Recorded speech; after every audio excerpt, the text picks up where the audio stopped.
and understand a wonderful future where we can use brainwaves to fight crime, be more productive, and find love. Let's roll.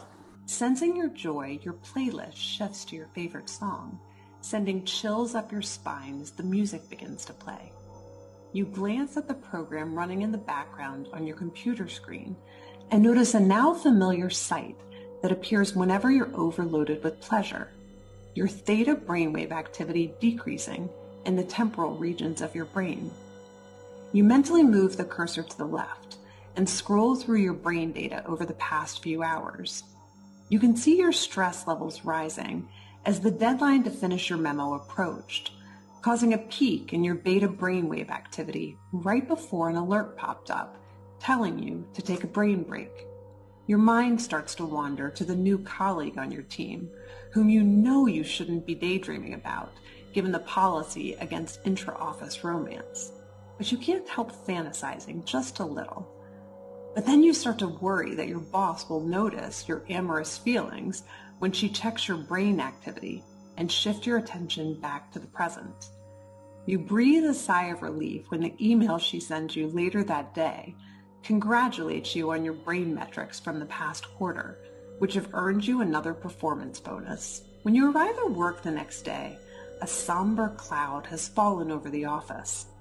Along with emails, text messages, and GPS location data, the government has subpoenaed employees' brainwave data from the past year. They have compelling evidence that one of your coworkers has committed massive wire fraud. Now, they're looking for his co-conspirators. You discover they are looking for synchronized brain activity between your coworker and the people he has been working with. While you know you're innocent of any crime, you've been secretly working with him on a new startup venture. Shaking, you remove your earbuds. What do you think? Is it a future you're ready for? You may be surprised to learn that it's a future that has already arrived. Everything in that video that you just saw is based on technology that is already here today. Artificial intelligence has enabled advances in decoding brain activity in ways that we never before thought possible. After all, what you think, what you feel, it's all just data. Data that in large patterns can be decoded using artificial intelligence. We're not talking about implanted devices of the future. I'm talking about wearable devices that are like Fitbits for your brain. The newest way to monitor attention is through a device like this one.